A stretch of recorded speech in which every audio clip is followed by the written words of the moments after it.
Avant de passer le micro à Patrick, une toute petite introduction. Je vais de nouveau revenir sur un verbatim de Cynthia Fleury. Elle nous a dit hier, il faut se bagarrer pour le revenu universel. C'est un enjeu de civilisation et de démocratie.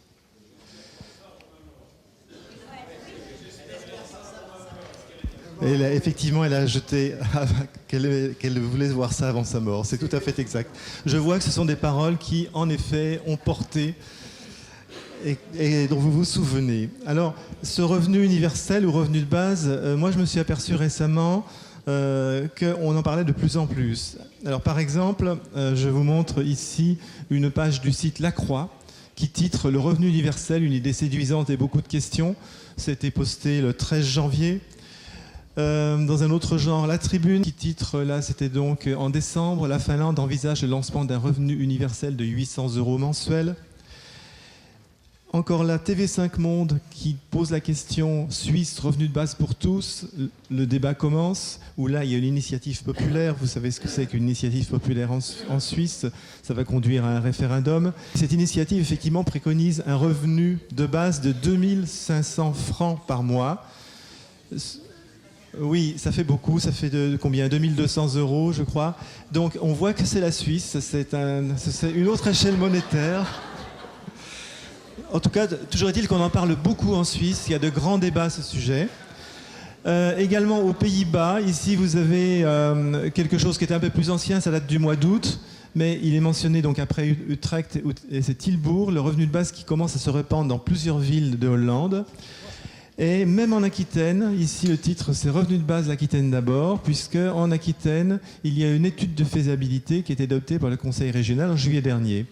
Et il y a même eu un débat à l'Assemblée la semaine dernière, l'Assemblée nationale, où disons, un projet de loi présenté par Delphine Batho, donc Parti socialiste, et Frédéric Lefebvre, les Républicains, a été retoqué, mais la proposition a quand même été débattue, le vote a été assez serré. La question, c'était de financer une étude de faisabilité du revenu de base en France et de faire un état des lieux dans les différentes expériences à l'international. Donc c'est vraiment une idée qui mûrit. Et Patrick va nous montrer comment est-ce qu'elle mûrit de façon spécifique à Nouvelle Donne. Donc on va essayer de parler un petit peu du revenu de base dans une version, comme on pourrait l'imaginer, avec ce que j'ai appelé avec un esprit Nouvelle Donne, mais à la fois aussi avec un esprit assez ambitieux. Hein, c'est comme un gros projet. Hein, je vais vous expliquer comment ça nous est venu à l'idée, puisque vous voyez, on agglomère autour de ça tout ce qui touche autour de partage du temps de travail, mais avec une semaine de 28 heures, donc le revenu de base, et avec des garde-fous qu'on s'est mis, des limites, c'est-à-dire bien sûr de ne pas augmenter le coût horaire du travail, mais aussi de faire quelque chose dont on parle, à mon sens, beaucoup trop peu dans les partis politiques, qui est une simplification administrative.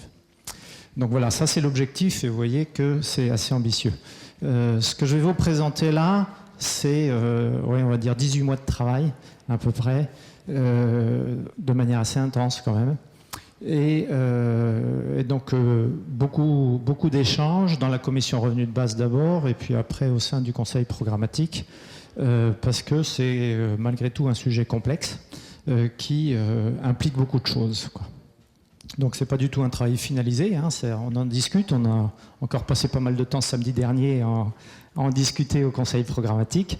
Il y a encore beaucoup d'arbitrage à faire, et puis il y a des choses qui sont tout simplement pas encore faites, hein, mais qui restent à faire, quoi.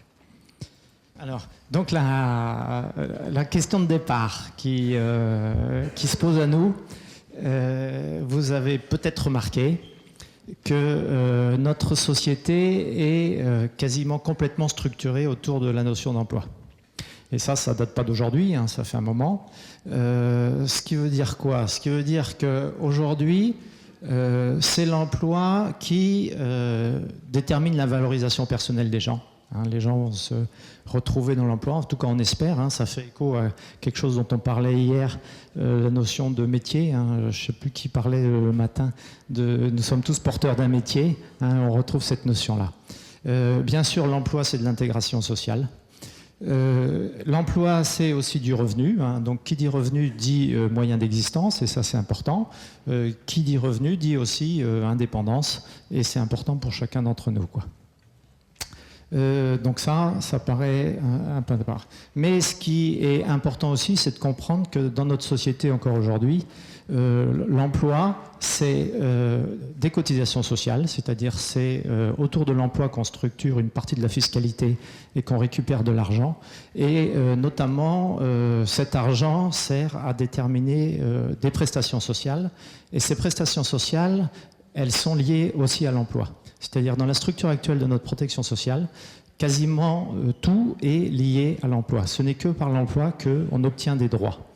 Et effectivement, dans la situation dans laquelle on est au jour d'aujourd'hui, dans une société où l'emploi vient à manquer, et je pense qu'on a tous constaté, ou on constate que l'emploi manque. Alors il peut y avoir différentes raisons pour lesquelles l'emploi manque. Toujours est-il qu'aujourd'hui l'emploi manque, et on a le paradoxe que les gens qui perdent leur emploi, au bout d'un moment, perdent aussi leurs droits. Et on a un système de protection sociale qui fonctionne finalement un petit peu à l'envers, qui protège moins les gens qui en auraient le plus besoin, c'est-à-dire les gens qui sont en difficulté d'emploi, que des gens qui sont finalement, on va dire, relativement bien insérés dans l'emploi. Donc ça, c'était un premier constat. Et la question, c'est est-ce que dans une société où l'emploi manque et où on pense qu'il risque de continuer à manquer, il ne faut pas remettre un peu en cause ce mécanisme direct entre emploi et droit. Alors, du coup, ça amène à quelque chose qui peut paraître assez logique et qui est bien porté par Nouvelle Donne. Il faut faire une nouvelle étape de baisse du temps de travail. Je ne reviens pas, ça on en parle suffisamment dans Nouvelle Donne, et je pense que c'est à peu près acté, quoi. Donc ça, c'est premier objectif de ça, c'est pour réinsérer le plus rapidement possible beaucoup de personnes dans la société.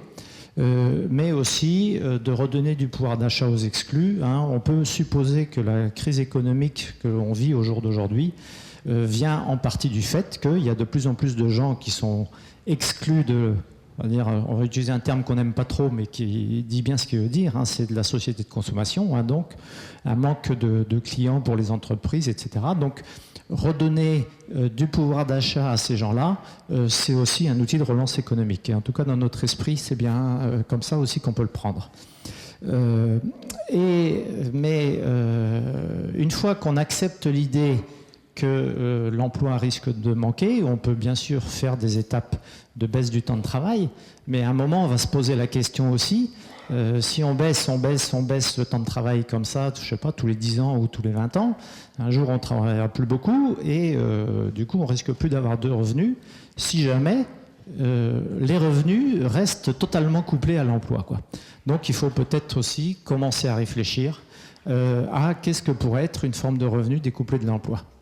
Et je le redis, je l'ai déjà dit, commencer à réfléchir sur comment on peut dissocier des droits sociaux de la notion d'emploi.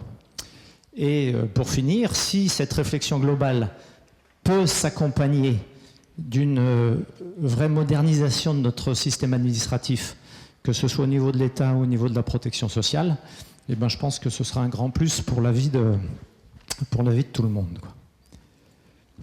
Alors, une fois qu'on a dit ça, je ne sais pas si vous avez l'occasion de discuter avec des gens du partage du temps de travail, de la baisse du temps de travail.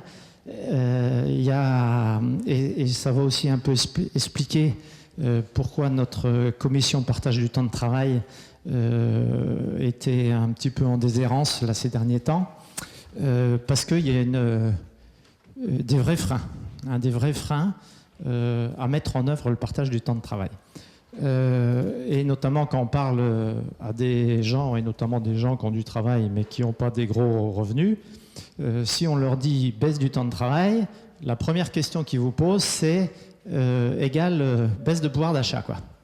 Et pour eux, c'est vite rideau. Ils se disent c'est totalement impossible. Dans la situation où je suis aujourd'hui, d'accepter une baisse de revenus, quoi.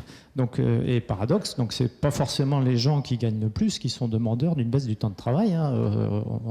On en voit même qui seraient plutôt à chercher des heures supplémentaires pour arriver à boucler les fins de mois, quoi.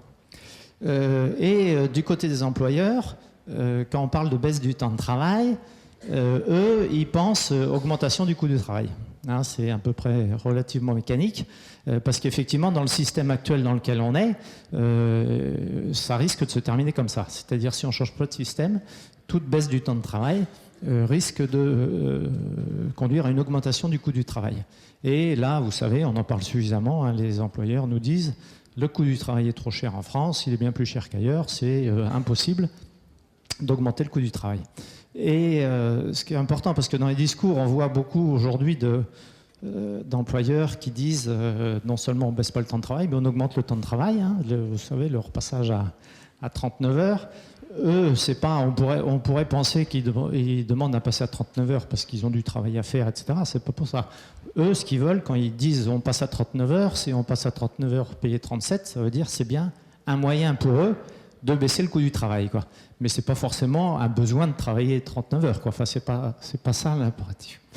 Et donc, il faut chercher un chemin qui permette de tenir compte de ces deux exigences, quoi. Comment faire pour baisser le temps de travail sans toucher aux revenus des salariés, notamment des salariés les plus démunis, on va dire, et sans augmenter le coût du travail, quoi.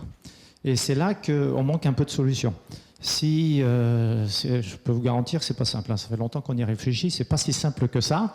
Il y a eu des expériences, hein, vous savez, les expériences, hein, qu'on a fait avec la loi de Robien, avec les 35 heures. On n'a jamais réussi à travailler à coût égal complètement.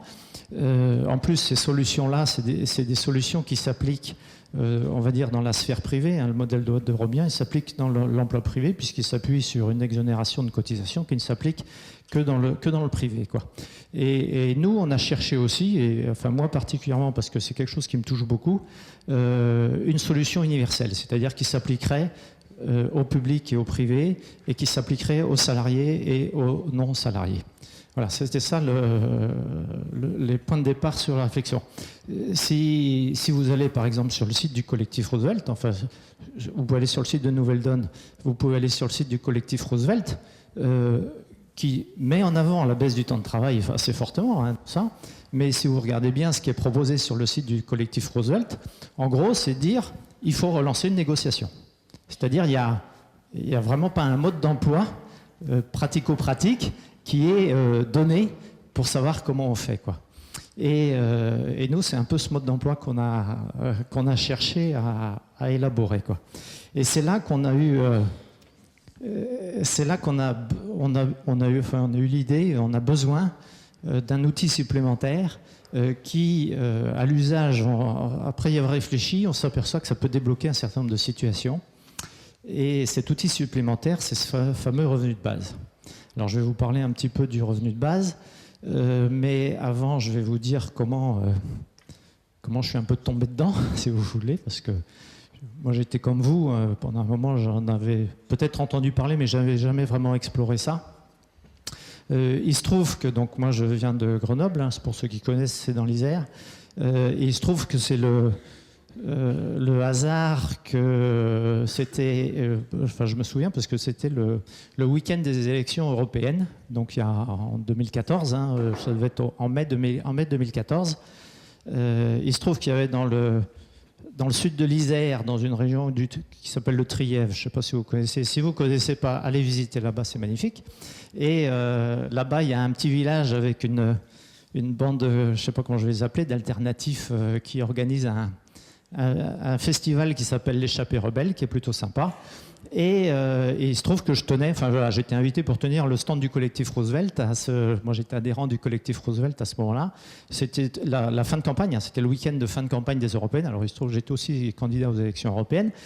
Donc, on sortait de la campagne électorale, hein, on terminait la campagne électorale. Donc, j'étais pas là en tant que Nouvelle Donne, puisque la campagne était était bouclée. Enfin, vous savez, on n'a pas le droit de faire campagne le dernier week-end, mais on était là en tant que collectif Roosevelt. Et donc, le thème du festival, c'était justement l'emploi, le travail, le partage du temps de travail, quoi. Et il y a eu une conférence là-dedans de quelqu'un dont je vous reparlerai après, dont vous avez peut-être entendu parler, qui s'appelle Baptiste Milando. Hein, s'il y en a qui s'intéressent aux revenus de base, vous avez peut-être déjà écouté cette personne. Et donc voilà, moi j'écoute la conférence. Et je sortais de cette campagne électorale, et donc dans la campagne électorale, on avait été confronté à parler de la partage du temps de travail. Hein. On avait mis ça en proposition, etc. Je vous rappelle aussi qu'à l'époque, on avait dans le cortège de propositions de Nouvelle Donne les eurofrancs. Je ne sais pas si vous vous souvenez, hein, mais on avait cette proposition d'eurofrancs qui était là. Donc on avait passé quelques semaines à parler de partage du temps de travail, à parler des eurofrancs, et je voyais un peu les difficultés qu'il pouvait y avoir, quoi. J'écoute cette conférence de Baptiste. Baptiste, je vous le recommande, hein, il est très bien sur beaucoup d'aspects. Il explique très très bien la philosophie du revenu de base, mais il n'a pas du tout mis en avant dans sa conférence, et il le fait maintenant assez généralement, hein, les aspects un peu pratico-pratiques, quoi. Comment on fait, hein, comment on fait pour mettre en place ce revenu de base. Et en plus, lui, il couple pas ça forcément avec la baisse du temps de travail, quoi, hein. Il y a plusieurs écoles, je vais vous en reparler, des gens qui parlent du revenu de base. Ils font pas forcément l'association des deux, quoi. Et donc, en sortant de là, je me suis dit, voilà, c'est super sympa ce que nous explique Baptiste, mais moi, je suis un peu comme vous, hein, je me pose des questions et j'aimerais bien en savoir plus. Donc, je vais peut-être essayer de creuser un peu cette question, mais surtout avec l'intuition que c'était peut-être le truc qui nous permettrait d'avoir un mode d'emploi pour aller vers le partage du temps de travail, hein. Et c'est vraiment comme ça que je l'ai abordé, quoi. Alors, du coup, il faut revenir sur qu'est-ce que c'est que ce revenu de base inconditionnel. Alors, dans l'idée, c'est très très simple. C'est une somme d'argent que l'on verse chaque mois individuellement à tous les citoyens d'une communauté politique, quoi. Et c'est sa force, donc il est, on va dire, automatique, universel, versé à tout le monde. Et il est individuel, donc il est versé aux personnes, hein, pas à la famille, etc. Il est versé aux personnes. Et surtout, et c'est ce qui fait sa différence avec beaucoup de prestations sociales, il est cumulable avec toute autre forme de revenu, quoi, toute autre forme de revenu. Donc ça, voilà, c'est l'aspect purement mécanique, hein, de qu'est-ce que c'est que le revenu de base. Mais derrière ça, il y a plein de choses. Et c'est surtout un état d'esprit, je pense, hein. Le revenu de base, c'est un état d'esprit qu'on n'a pas forcément, donc c'est pour ça qu'il faut changer un petit peu de logiciel pour raisonner revenu de base. L'état d'esprit qui dit que toute personne participe à hauteur de ses moyens à la vie de la société, on va dire, à la vie sociale. Clairement, il n'y a pas que l'emploi dans la vie, mais il n'y a pas qu'au travers de l'emploi qu'on peut participer à la vie sociale, quoi. Et de fait, dans notre société d'aujourd'hui, je vous disais, tout est centré autour de l'emploi, c'est-à-dire sans l'emploi, on n'est rien, quoi. Enfin, en tout cas, on est considéré comme rien. Et je pense que le moment est peut-être venu de dire à tout ce monde que, effectivement, voilà, il n'y a pas que l'emploi. Quoi qu'on fasse dans la vie, on participe à la vie sociale. Et quelque part, la société peut reconnaître ça, quoi. Mais c'est aussi une reconnaissance de solidarité, hein, dans une société, hein. Je pense qu'au jour d'aujourd'hui, il y a des gens qui sont dans le besoin, et c'est un impératif humain, hein, de ne pas laisser tomber les gens. Et donc tout ce qui va dans le sens de la solidarité est important. Ça peut être aussi pris comme une reconnaissance de ce que j'ai mis le travail gratuit entre guillemets, hein. Il y a aujourd'hui, je pense, beaucoup plus d'heures de travail qui sont développés dans la sphère privée que dans la sphère publique, hein. Et quelque part, ça peut être pris en compte aussi, quoi. Surtout que ce travail développé dans la sphère privée, à mon avis, est plus souvent socialement plus important que le travail développé dans la sphère de l'emploi. Et enfin, donc c'est un revenu qui est découplé de l'emploi et totalement sécurisé, quoi. Alors, une fois qu'on a dit ça, vous avez peut-être lu, parce que c'est souvent un reproche qu'on nous fait, on nous dit oui, mais le revenu de base, il y a plein de gens qui en parlent, et d'ailleurs dans l'inventaire que faisait Jacques, vous avez vu ça. Donc il y a plein de propositions différentes, ça s'appelle pareil, mais c'est pas construit pareil. Et notamment, ce qui choque beaucoup les gens, c'est que dans les gens qui le proposent, on a les deux extrêmes. Hein, c'est-à-dire, il y a une version libérale du revenu de base qui, en gros, ce que moi j'ai retranscrit ici comme ce que j'appellerais un revenu de base de simplification.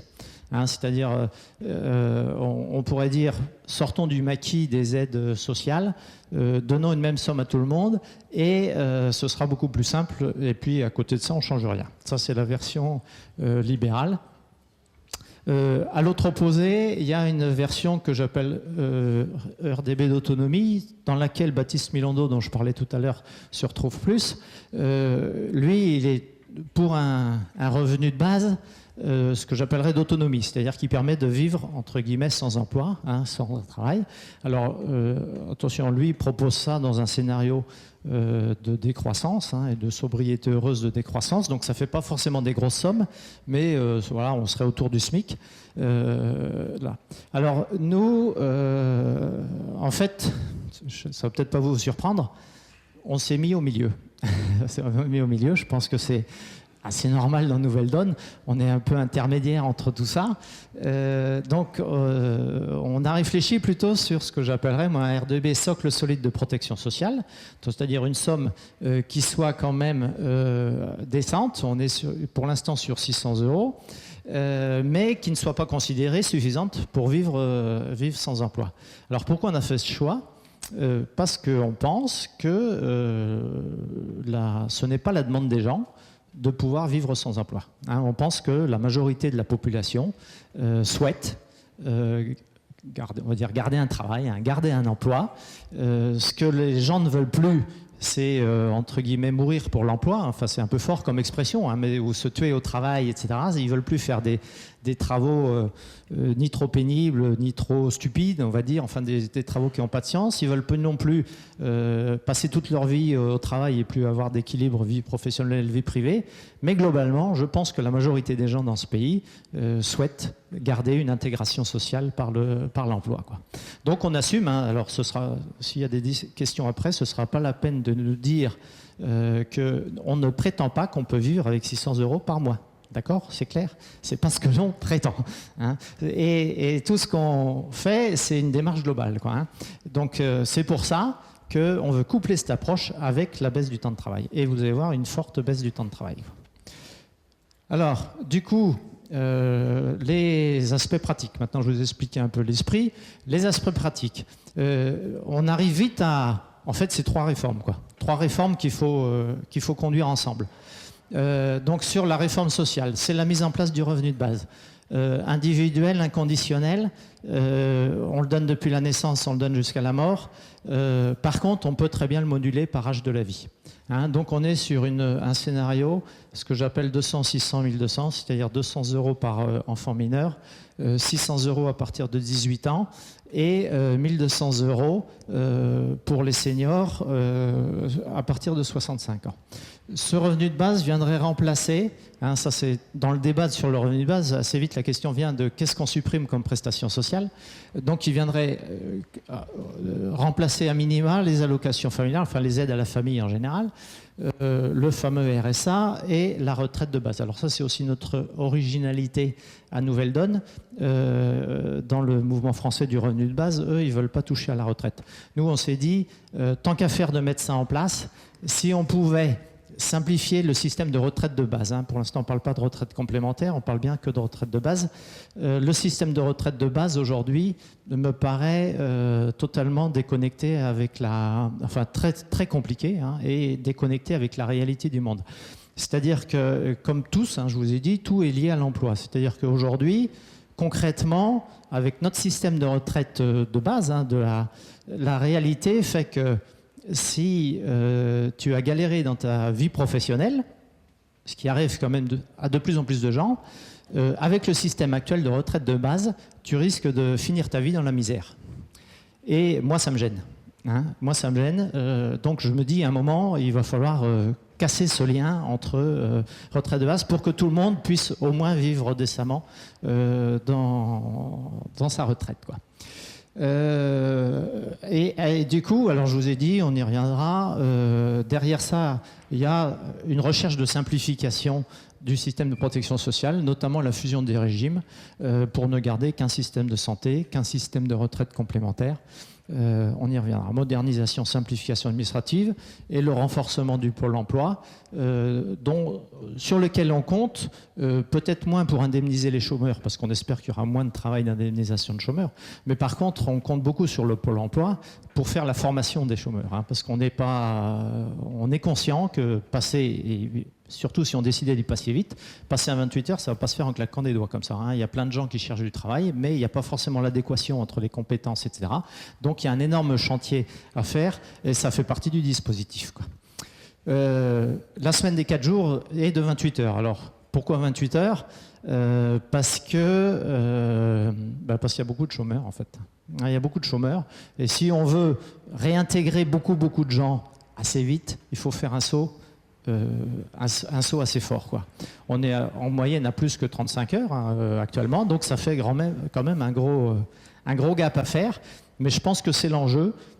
Pour réintégrer beaucoup de gens et aussi pour pouvoir faire la modernisation de notre système de protection sociale qui risque de mettre sur le carreau un certain nombre d'agents administratifs. Et si on veut pouvoir le faire sans mettre au chômage des agents administratifs, on peut le faire si on a une forte baisse du temps de travail. Une refonte des cotisations sociales, c'est assez logique, hein, quand on rebâtit les cartes autour de la prestation sociale, on va refondre les cotisations sociales, on verra comment. L'idée aussi, ce serait, tant qu'à faire aller dans une simplification, c'est d'aller jusqu'au bout et d'aligner public et privé, c'est-à-dire d'avoir plus qu'un seul système de rémunération pour tout le monde. C'est indépendant du statut, hein. Il y a le statut et la rémunération. Les grilles de rémunération pourraient être les mêmes. On garde et on a fait les calculs en se disant on ne veut pas augmenter le coût du travail, hein, je vous l'ai dit, et on s'est aligné sur le coût du travail aujourd'hui le plus bas en France, c'est-à-dire le coût du travail qu'on applique dans le secteur privé pour les entreprises qui bénéficient de la réduction Fillon, c'est-à-dire qui n'ont quasiment presque plus de protection de cotisation patronale sur les bas salaires. Simplification administrative et toujours, je vous l'ai déjà dit, on espère bien une relance économique par rapport à ça, par la redistribution et le partage du temps de travail.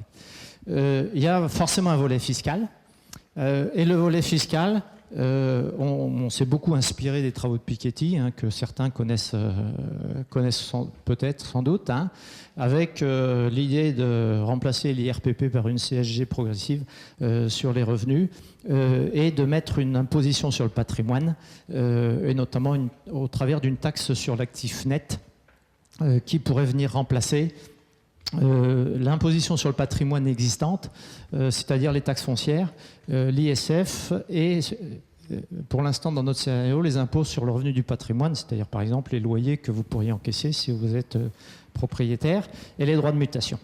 Voilà en gros l'architecture de la réforme globale. Les impacts. Sur l'assurance maladie. Globalement, pour l'assurance maladie, rien ne change.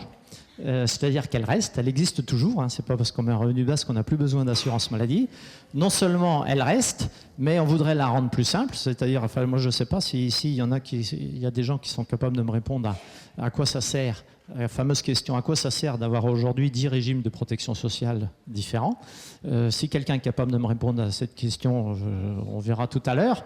Je pense qu'aujourd'hui, on peut envisager, hein, de revenir à un système plus simple et de s'aligner sur le système actuel, sachant qu'on travaille avec nos collègues de la santé. Le système actuel, non seulement on voudrait avoir plus qu'une caisse unique qui soit universelle pour tout le monde, mais tant qu'à faire, d'aller vers une caisse qui rembourse, on va dire, peut-être à 100% ce qui doit être remboursé à 100%. Hein, donc ça.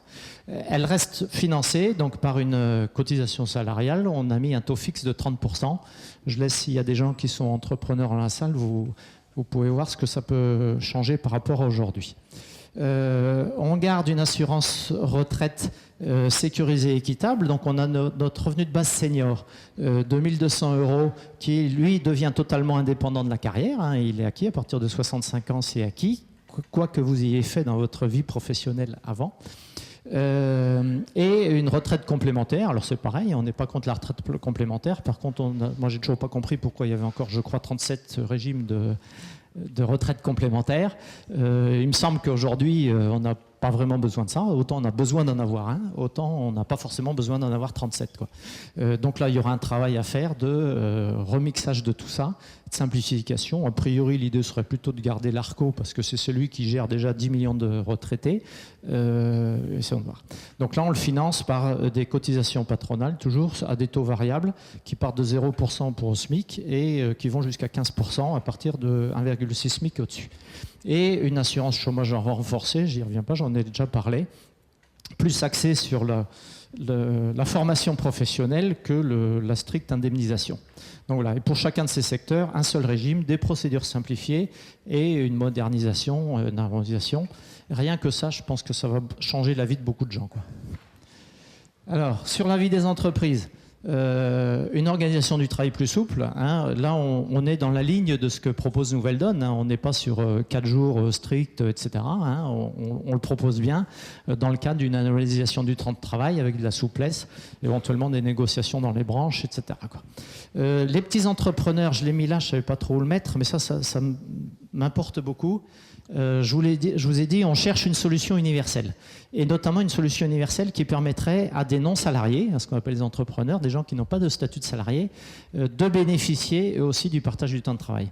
Moi, personnellement, je travaille beaucoup avec des agriculteurs, et j'ai vécu le passage aux 35 heures, donc à l'époque, qui a été extrêmement mal vécu par les agriculteurs, parce qu'ils ont vu la société baisser son temps de travail, alors qu'eux restaient dans un modèle où ils étaient piégés dans des activités absolument délirantes en termes de temps de travail et des très faibles revenus, quoi.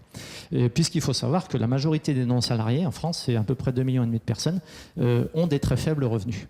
Hein, ce soit les agriculteurs, ce soit les artisans, les petits commerçants, les coiffeurs, tout ce que vous voulez, c'est des gens qui ont des très faibles revenus, souvent inférieurs au SMIC, quoi.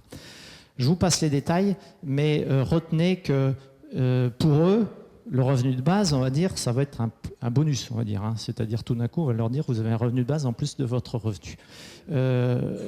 Avec ce revenu de base, je vais vous prendre un exemple assez simple. Imaginons un agriculteur dont le revenu est de 1 000 € par mois, ce qui est une réalité, ce qui est même pas mal pour beaucoup d'agriculteurs. La majorité des agriculteurs ont moins que l'équivalent d'un SMIC pour vivre, quoi.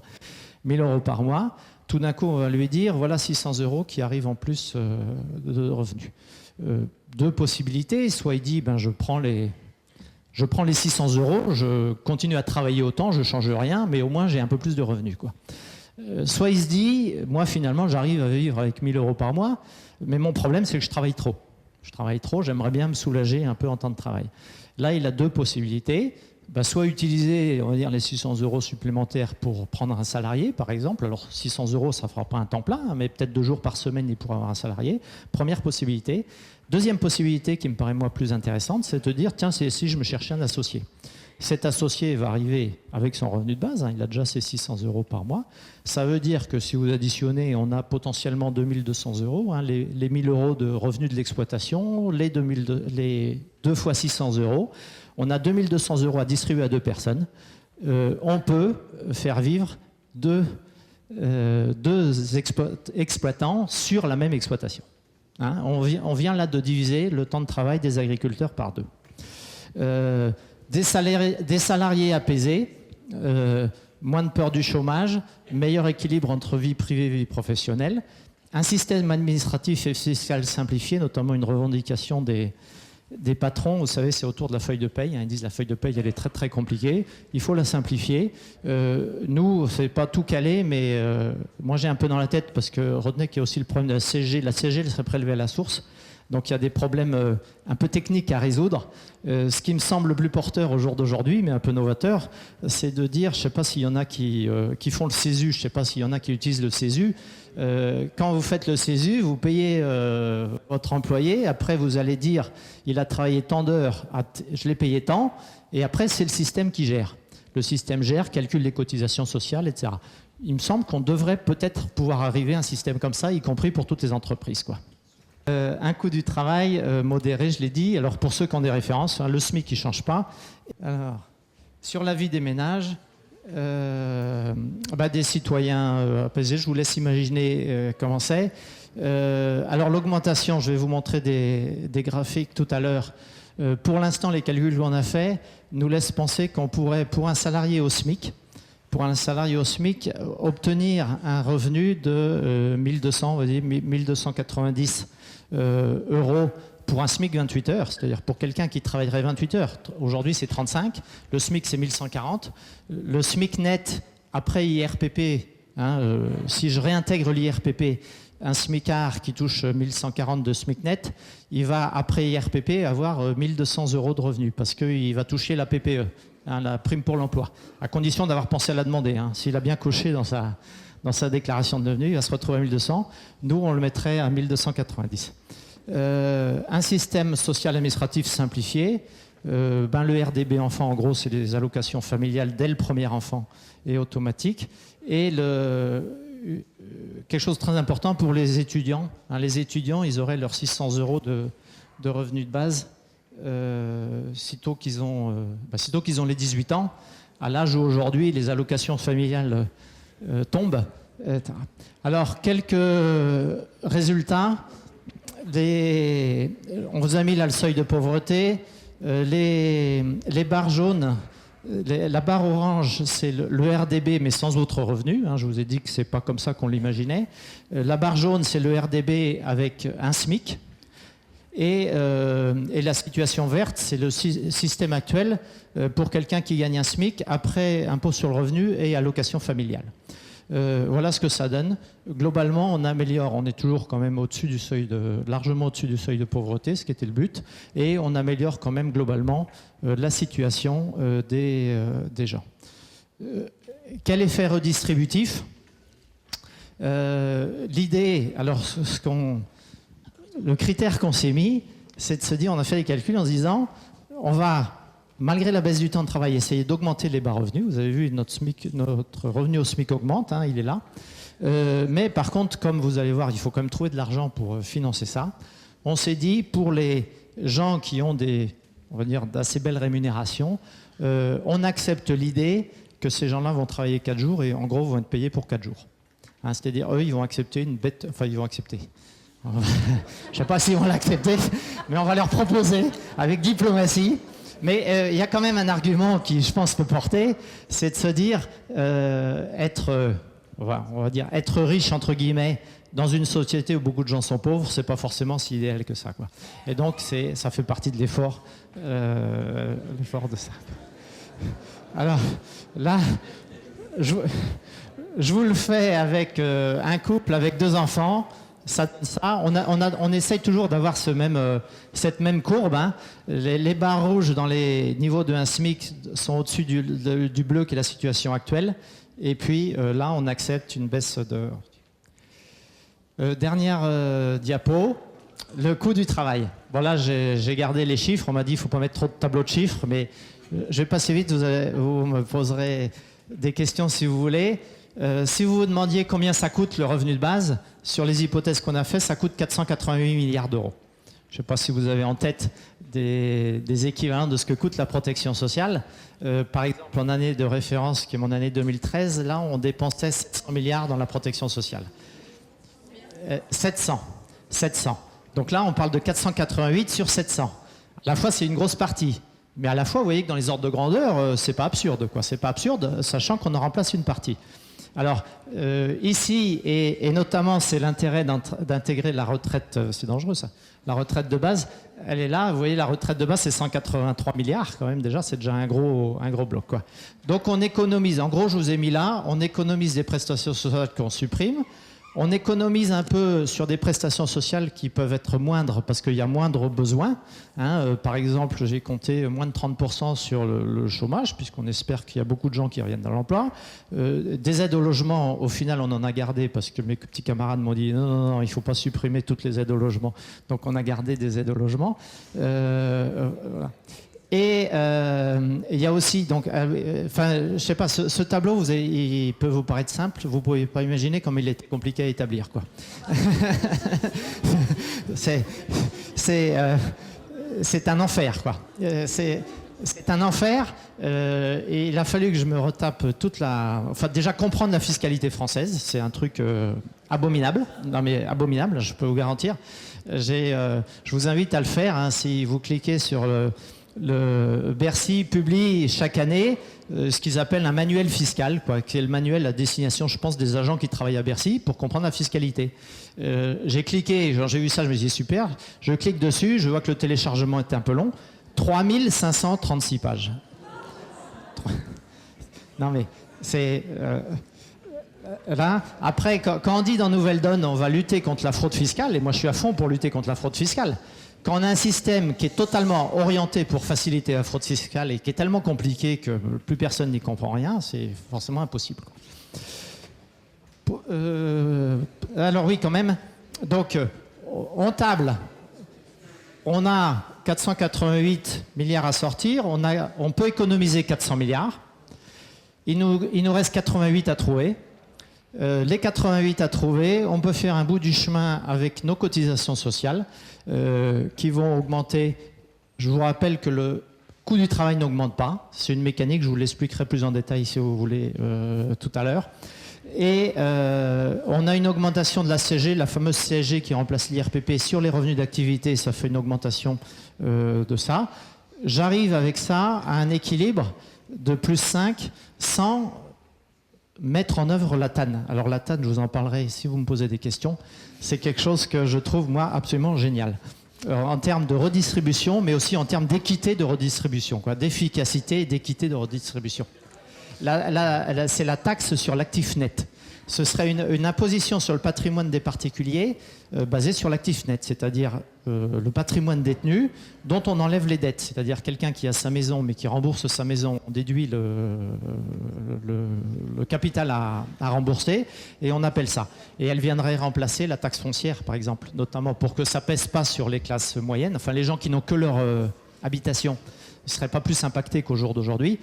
Par contre, les gros patrimoines, et je vous invite, si vous voulez, je vous la montrerai tout à l'heure, la répartition de Piketty sur les patrimoines, la taxe sur l'actif net, ça va faire mal à Liliane Bettencourt. Merci Patrick. Voilà.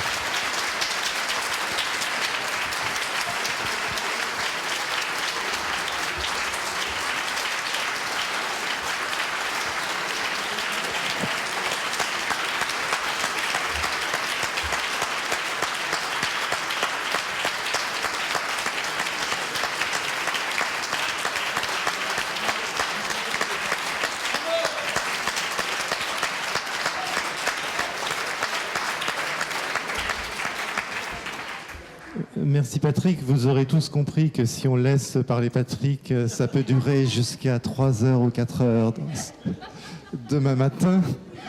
Donc, nous avons dû lui mettre un peu la pression. Et il y a 3 personnes qui vont donner l'avis de leur commission thématique sur ce qui vient d'être dit ou apporter des compléments d'information. Pourquoi 3? Parce que nous n'avons pas voulu faire défiler toutes les commissions thématiques. Alors, nous allons commencer par Sophie, égalité des genres. Oui, alors du coup, boum. Sophie Ruiz. Oui. De quel endroit? Du Val-de-Marne.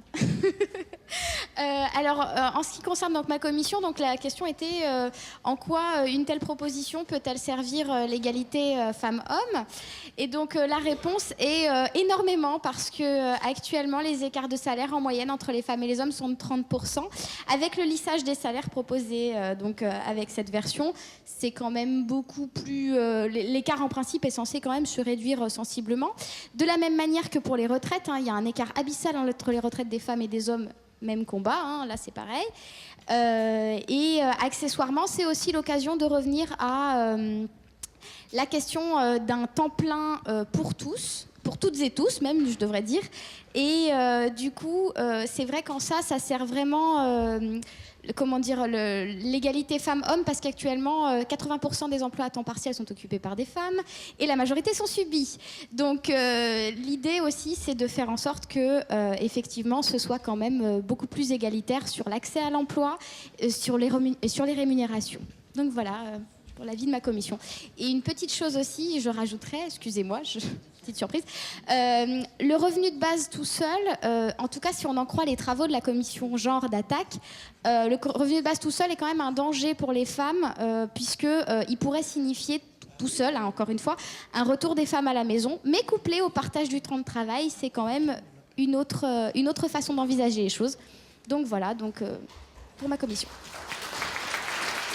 Bien.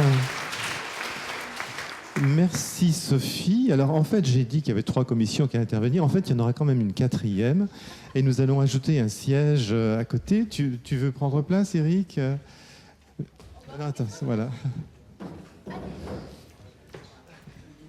Alors moi je vais faire court aussi, juste pour vous dire, Alors, vous avez un peu compris, mais en fait au Tu conseil te programmatique... Tu te présentes, Jean-Daniel? Oui, Jean-Daniel, commission culture, Paris 19e.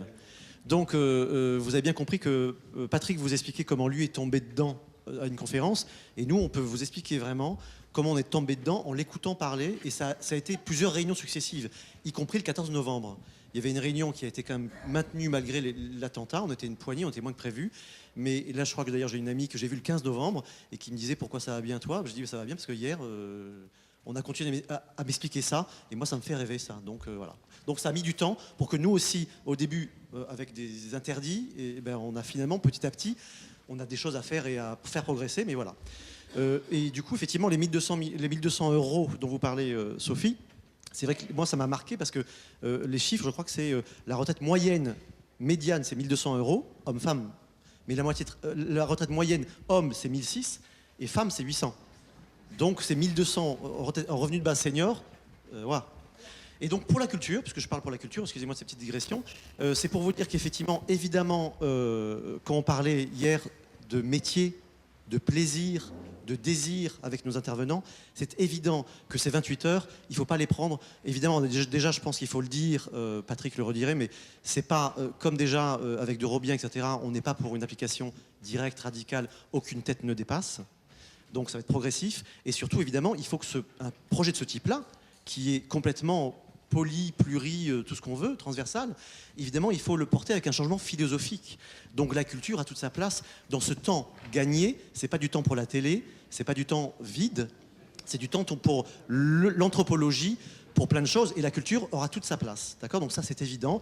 On pourra le détailler plus tard. Et le dernier petit exemple que je peux vous donner pour les collaborations qu'on peut avoir entre CTN au sein de ce CP, cette espèce de stimulation du conseil programmatique dont vous a parlé, c'est pas un 20 mots. Par exemple, évidemment que sur ce revenu de base-là, par rapport aux artistes actuels, pour certains qui ne sont pas du tout protégés, parce qu'ils sont à la maison des artistes, ce revenu de base est déjà un acquis. Pour d'autres qui sont déjà je vois des mains qui se lèvent, pour d'autres qui sont déjà en galère, etc., ça peut être une régression.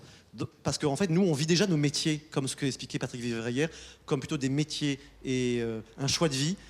Donc, et un truc qui n'est pas forcément contraint, mais qu'on veut choisir. Et déjà, on est pourtant dans des galères financières. Donc, évidemment, de ce côté-là, et sur comment nous, on n'a pas de temps de travail délimité. On est salarié, mais vous savez bien, les 507 heures, souvent, on travaille le triple, mais on est déclaré que 507. Donc, ce temps-là de revenu de base est choisi, pas choisi, on le vit déjà au quotidien. Donc, je pense qu'on a beaucoup à apporter pour enrichir, pour affiner le propos. Merci, Jean-Daniel. Nous passons à la commission santé. Bonjour à tous, je m'appelle Eric Roch, je suis l'un des représentants avec Marie-Christine de la commission santé au conseil programmatique. Alors quand on m'a parlé du partage du temps de travail, j'ai pensé tout de suite aux hôpitaux et je me suis dit, mon Dieu, ça va être un truc abominable. Abominable parce que effectivement la situation actuelle elle est complexe. Parce que comme vous le savez maintenant, dans certains endroits, pour avoir un rendez-vous chez le gynéco ou chez l'ophtalmo, il faut 6 mois, voire plus. Parfois, on ne prend même plus rendez-vous d'ailleurs. La situation est complexe. On a des déserts médicaux. Il y a des endroits où on a des filières de recrutement de médecins en Roumanie, de kinés au Portugal maintenant, j'ai entendu. Donc, on est dans une situation qui est catastrophique et qui va s'empirer avec un vieillissement de la population médicale et parfois paramédicale aussi. Donc je me suis dit, partager le temps de travail, ça va être compliqué dans les hôpitaux. À cela, il faut rajouter effectivement qu'il y a des délais de formation qui sont importants. Pour un spécialiste, un chirurgien, une dizaine d'années. Pour une infirmière, il faut 3 ans. Donc ça aussi, c'est un enjeu à prendre en compte quand on parle de partage du temps de travail. Et puis, paradoxalement, il y a un besoin important, je pense aux EHPAD, aux maisons de retraite, où les aides-soignants, le personnel est débordé et réclame des augmentations de personnel. Mais là se pose toujours la question du financement. Qui paye en maison de retraite, qui paye les hôpitaux aussi d'ailleurs. Donc, la contribution de la commission santé à ce débat, moi je l'ai vu tout de suite, j'ai dit qu'il faudrait une période transitoire, qu'il faut du temps, ça c'est sûr, mais en fait ça suffit pas, parce que si on prend du temps et on fait rien, bon voilà, on gagne du temps et puis basta. Non, il faut aller plus loin avec la formation. Mais la formation, c'est pas si simple, parce que qui dit formation dit aussi investissement dans la formation. Qui va former comment, dans quelle structure, dans quel délai. Et finalement, ça pose la question du financement aussi, et notamment du recrutement massif de personnel. Si on fait le partage du temps de travail dans la santé, il faudra recruter du personnel massivement pour faire face à la crise actuellement démographique dans ce secteur-là, puisqu'on est quand même sur des professions qui aujourd'hui sont réglementées, mais de toute façon c'est des métiers très qualifiés, pour faire face à ce défi démographique, mais pour faire face aussi à ce nécessaire partage de temps de travail. Et donc ça veut dire qu'il faut un plan de recrutement massif, et donc les financements qui vont avec. Voilà. Merci Eric. Donc, cette intervention montre la nécessité de très forte de collaboration inter-CTN au sein du conseil programmatique. C'est une très belle illustration. Et donc là, autant Patrick nous fait rêver, autant des gens comme Eric nous ramènent un peu les pieds sur terre en disant oui, voilà, il faut pas oublier certains aspects importants.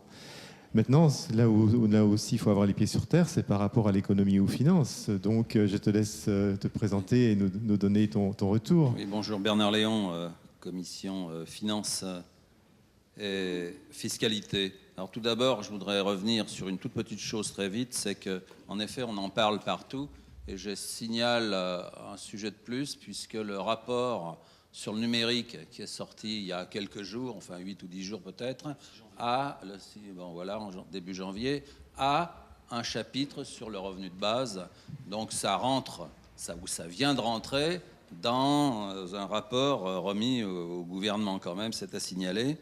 Et je connais bien aussi les écrits de Milando, puisqu'il est au groupe à l'association Utopia, il est publié à l'association Utopia, à laquelle je fais partie. Alors maintenant, on m'a dit de réduire le temps de parole parce qu'on était encore nombreux à parler derrière nous. Donc je ne vais pas vous parler ce qu'a fait la commission finances et fiscalité. Elle a coopéré en effet avec la commission revenu de base qui a déjà tenu compte de certaines réflexions, mais il en reste, par exemple, on a une question à poser qui est, me semble-t-il, le sujet de l'aide au logement qui est supprimé dans vos propositions. Et il a été réintégré. Alors, mille excuses, j'en étais resté au stade précédent. Bon, alors, ça montre très bien. Mais l'intervention de notre ami de la santé montre qu'on rentre quand même très fort dans un domaine de la complexité dès qu'on cherche à relier la question du revenu de base avec les autres sujets qui font société.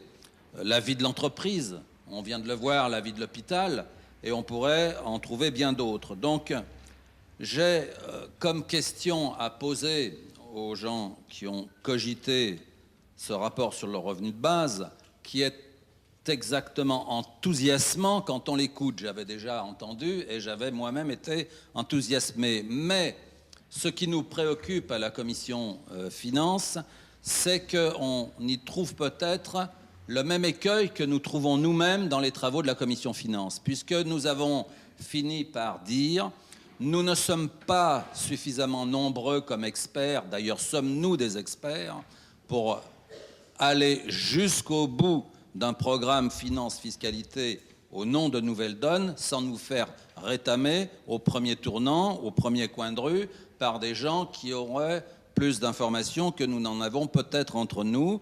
Et deuxièmement, dès qu'on rentre dans des calculs, sommes-nous suffisamment équipés en moyens de modélisation ? Alors on est bien entendu subjugué quand on va sur le site internet de Piketty qui nous fait nous amuser en faisant balader un curseur, mais est-ce que ça suffit à faire une évaluation en toute sécurité, en toute validation, aussi bien sur les réformes dans le domaine économie, fiscalité, que dans le domaine revue de base que Nouvelle Donne peut proposer à des futurs électeurs?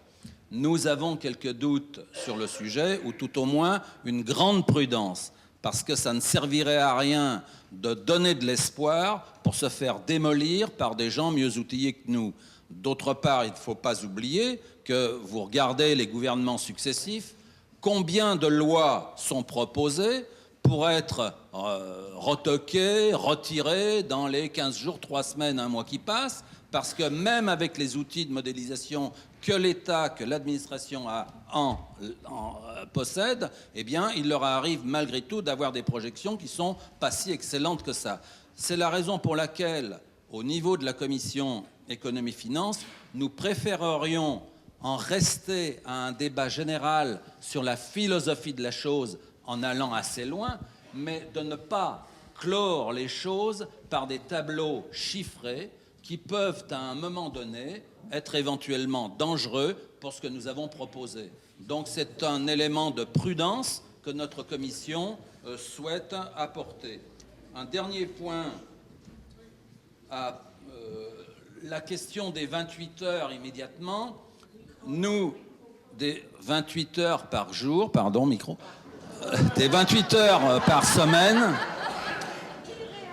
les 28 heures, alors qu'on a parlé jusqu'à maintenant à Nouvelle Donne de 32 heures, est-ce qu'on a réellement intégré que la population, l'électorat avait intégré les 32 heures pour passer déjà aussitôt aux 28 heures? On se pose cette question-là dans la commission économie-finance, d'autant plus que ces choses-là, ces réformes, doivent s'inscrire dans une temporalité, parce que si nos propositions sont proposées pour être adaptées, pour être mises en place au jour J, est-ce qu'au jour J, on est prêt à tout appliquer avec ce que ça entraîne? Donc nous proposons de mettre dans les projets qui sont portés par Nouvelle Donne une certaine temporalité, c'est-à-dire une avancée dans le temps, étape par étape. Merci de votre attention.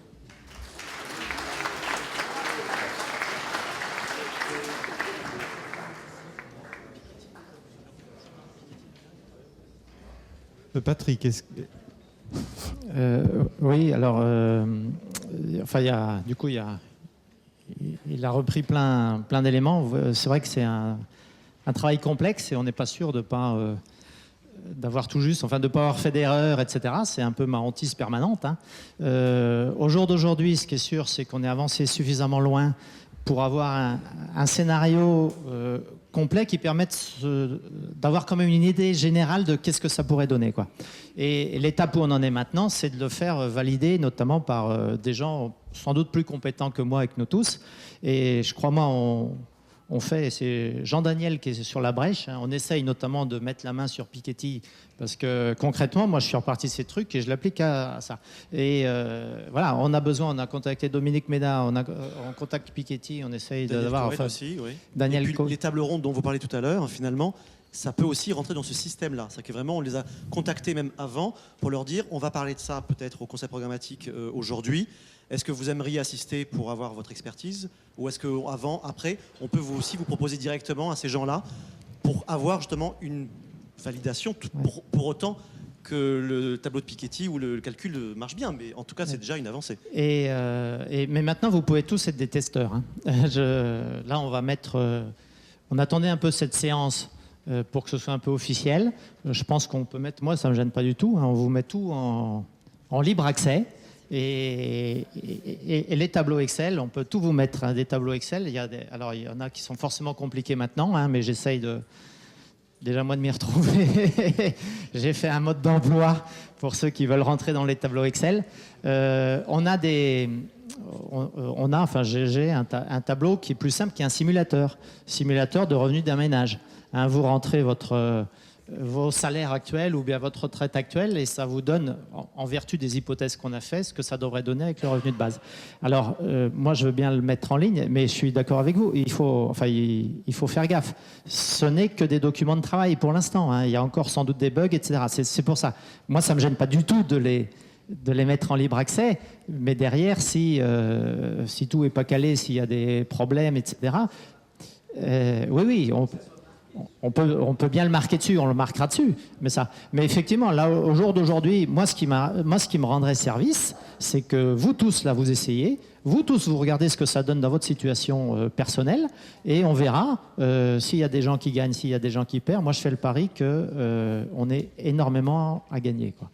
On est énormément à gagner en tant qu'individu ménage, et je pense que c'est bon pour le budget de l'État, y compris pour le budget de l'État.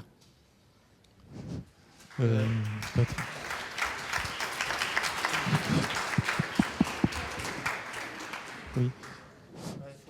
Alors, oui, nous allons prendre des questions, mais je voudrais juste compléter en disant que, effectivement, s'il y a un programme politique, ce programme ne va pas incorporer des tableaux Excel qui permettent de simuler l'ensemble du projet. Mais par contre, ce qui est important pour nous, c'est de voir si effectivement c'est quelque chose qui est faisable, et si c'est faisable, dans quelles circonstances, disons, avec quels risques, quels écueils possibles, et quelles sont les conditions pour que ça puisse fonctionner. Et ça rappelle ce qu'a dit Cynthia Fleury hier, hein, elle a bien mentionné cette nécessité d'avoir des simulations pour vérifier que tel ou tel projet était faisable, même si effectivement la simulation n'appartient pas au programme proprement dit.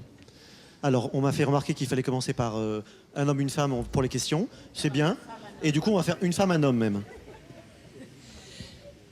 Bonsoir, merci beaucoup pour tous ces éléments. J'avais une remarque sur la santé. Bon, on a parlé du gain pour les précaires, pour les personnes qui soit n'ont pas de travail, soit en travail mal rémunéré. Pour la santé, on pourrait peut-être parler aussi des burn-out. Parce que je ne sais pas si vous avez autour de vous des personnes qui sont en burn-out, mais j'ai l'impression en ce moment, peut-être que je connais un certain nombre de chercheurs, de personnes dans ces catégories, qui n'en peuvent plus. C'est 3 mois de burn-out, après c'est 6 mois, ça peut être 1 an, etc.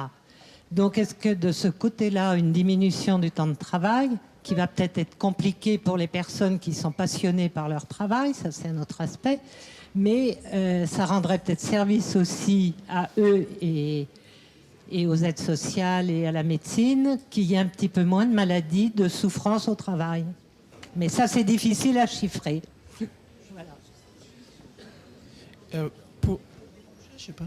Oui, pour te répondre. Bon, la commission santé, il y a des gens qui travaillent sur les risques professionnels.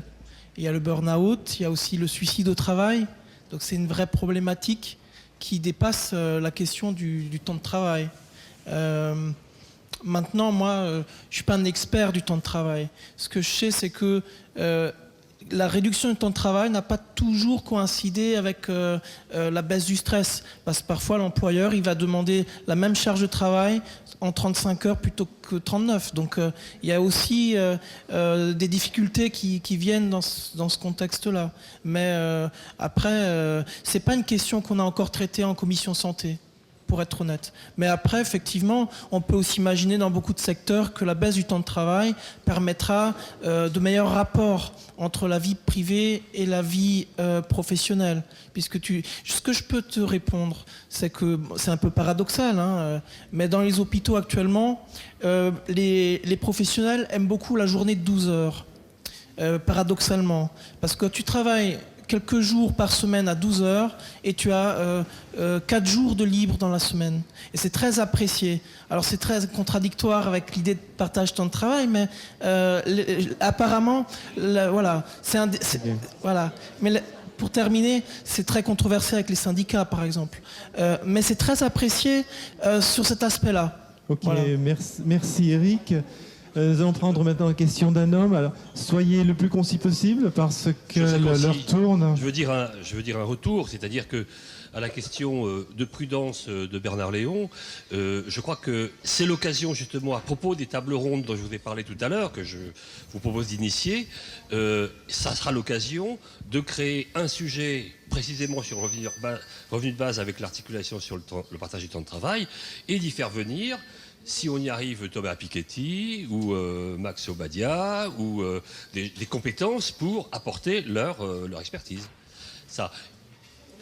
J'ai une petite remarque aussi sur la question que tu as abordée, mais qui est corollaire, si tu veux. Il y a deux questions corollaires. Il y en a une, pour faire bref, sur le sens anthropologique de l'homme de vouloir être utile à ses semblables, qu'il faut aborder aussi. C'est pas une simple question comptable. Jean-Daniel en a parlé à propos de la culture, mais il pourrait être généralisé au-delà. Et deuxièmement, une autre question sera, qui est beaucoup plus grave, qui est évidemment par rapport au burn-out dont tu parlais, qui est celle du fait ces propositions vont rencontrer une opposition massive du patronat. Parce que là, évidemment, le patronat est bien entendu dans une situation de vouloir d'être très, d'avoir les gains d'une pression sur les employés pour les mettre à leur merci. Et ça, je pense que la lutte sera dure. Question suivante. Merci Laurent, en tout cas, pour ces 2 points d'attention. Bon, alors, moi, j'ai écouté avec attention. La démonstration chiffrée est très séduisante, mais j'aurais quand même une critique à formuler. C'est que je crois que cette démonstration ne vaut que dans l'état du marché du travail actuel. Je m'explique. J'ai vu l'autre jour à la télévision une émission concernant un restaurant de New York où tout était robotisé, y compris la cuisine. Je sais qu'à Amazon, leur ambition est de tout robotiser. Et il y a même des ouvrages aujourd'hui qui prédisent la fin du travail. Alors ma question, c'est est-ce que ce qui est valable aujourd'hui en termes de marché du travail le sera encore en disant est-ce que tout ne sera pas à refaire ?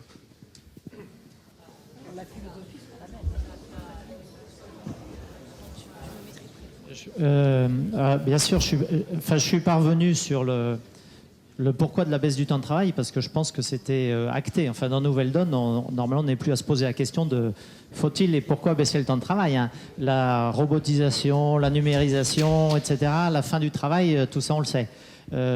C'est précisément pour ça que je dis on peut baisser le temps de travail, mais qu'il me semble qu'il y a urgence à commencer à trouver des formes de revenus complètement déconnectées.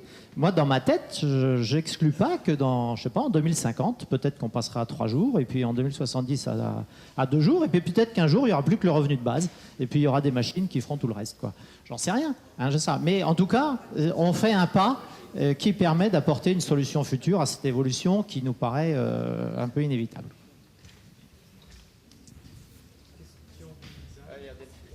Bonjour, Frédéric Leroy de Paris 19e. Alors, juste vite fait, par rapport à la question de tableau ou pas tableau, qui peuvent évidemment du coup être contestés, moi, en tant que citoyenne de base candide et qui ne compte pas facilement, ça m'intéresse qu'il y ait des tableaux, même s'ils sont bonifiables. Parce que une des premières questions que je me pose, c'est est-ce que ça tient la route ?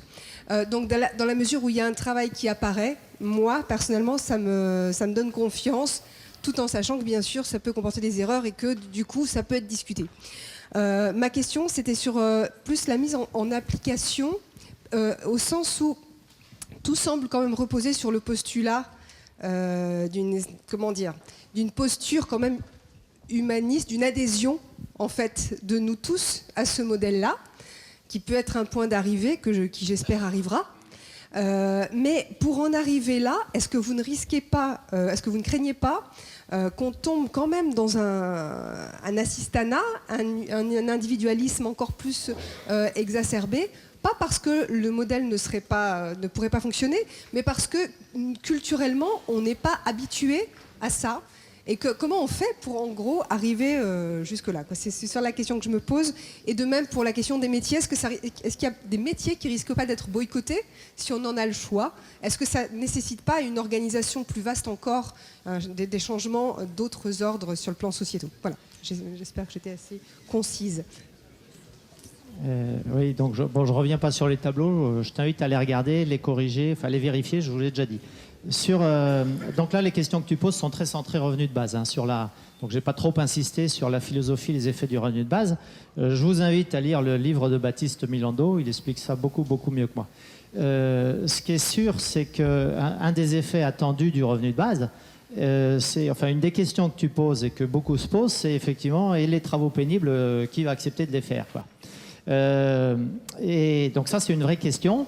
Et Baptiste va plus loin, parce que Baptiste, lui, je t'ai dit, il propose un revenu de base à 1 000 €, mais il le propose carrément avec l'idée que là, il assume totalement le fait qu'effectivement, il y aura sans doute plus personne qui voudra faire ces travaux pénibles, et c'est très bien. C'est très bien, parce que ces travaux pénibles, il faudra trouver les moyens, soit de les supprimer, exemple, j'en sais rien, ramasser les ordures, travail pénible, le moyen de supprimer le ramassage des ordures, c'est qu'on se débrouille pour plus produire d'ordures, quoi. Donc ça, c'est peut-être un peu utopique, mais ça devrait être un objectif, quoi. Donc nous, on se met un peu à mi-chemin.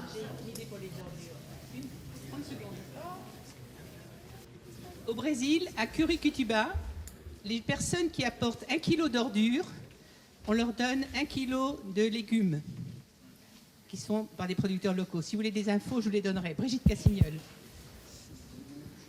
Donc tu vois que l'imagination au pouvoir va nous faire trouver des solutions adaptées. Donc nous, c'est un peu pour ça qu'on s'est mis à un niveau intermédiaire, hein. C'est un peu pour ça qu'on s'est mis à un niveau intermédiaire. Parce qu'effectivement, ce que je vous dis, je redis ce que je vous ai dit, on pense que les gens, majoritairement, ont envie de continuer à avoir une activité professionnelle qui les intègre, etc. Et puis aussi, on est moins... Baptiste, lui, il fonce. Hein. C'est la décroissance, etc.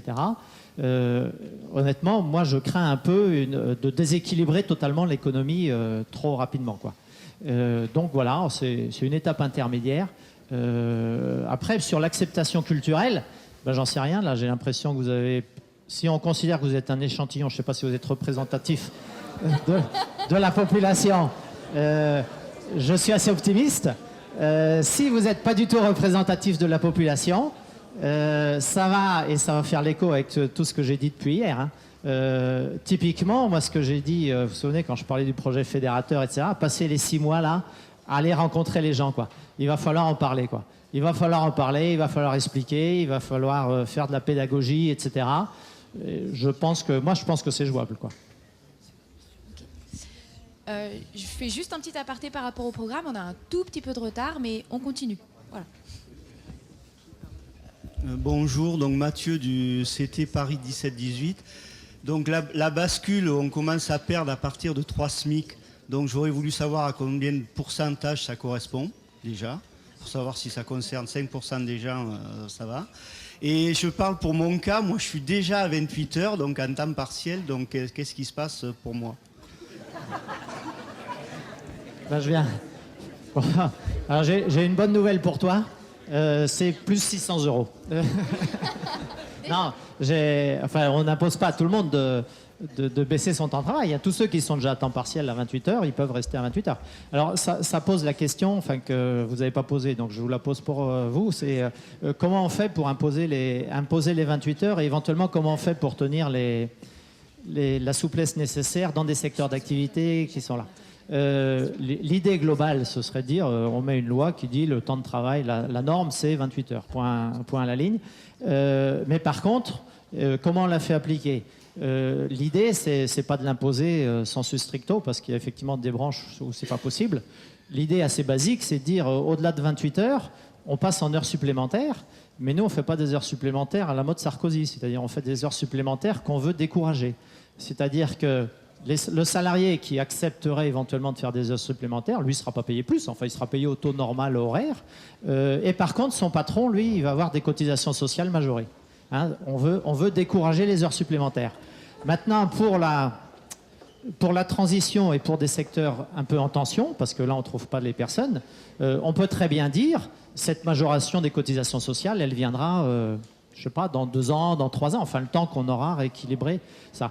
Mais par contre, ce qui est sûr, c'est que le système ne fonctionne bien quand même que si rapidement on arrive à remettre dans le travail une bonne partie des gens, quoi.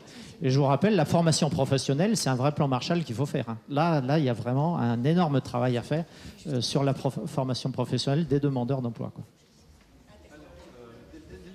Oui, donc ça va être la dernière question.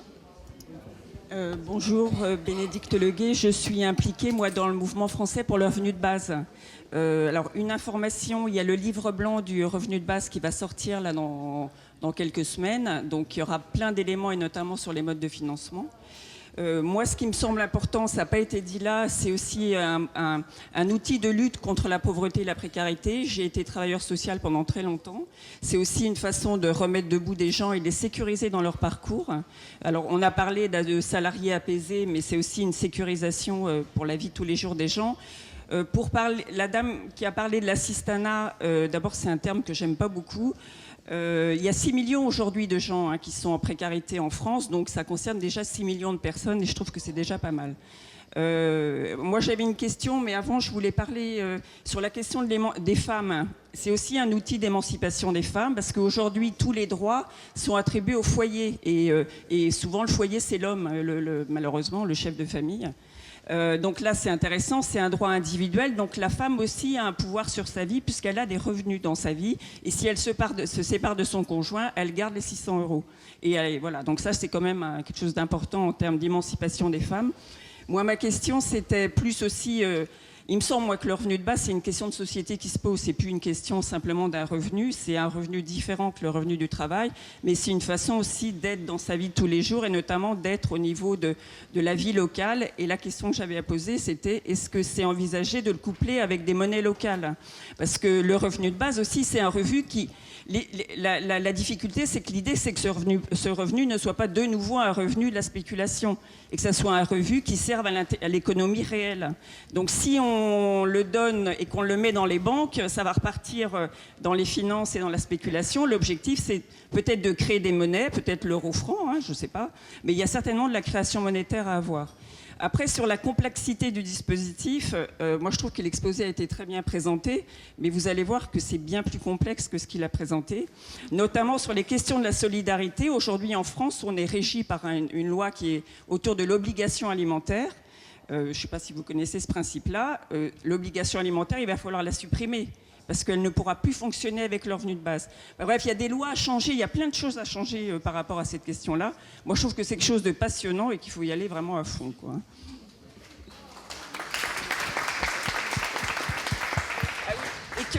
Et que sur les tables rondes, quand il y aura des tables rondes sur le revenu de base, il faut bien sûr associer Secours populaire, Secours catholique, ATD Quart Monde, parce qu'il va falloir accompagner ce mouvement-là. Les gens, c'est pas parce qu'ils vont avoir 600 € que d'un seul coup leur vie va devenir extraordinaire et qu'il y a tout un accompagnement social à opérer auprès de ces gens-là.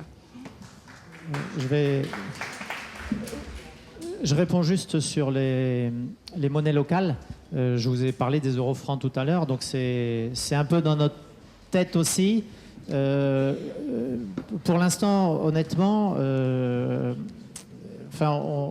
on a abordé ça problème par problème, les uns après les autres, quoi. Les uns après les autres, on n'est pas au bout de la réforme fiscale. Pour l'instant, les monnaies locales, c'est le joker. C'est-à-dire, si on s'aperçoit qu'il nous manque, moi, j'ai rien contre, bien au contraire, hein.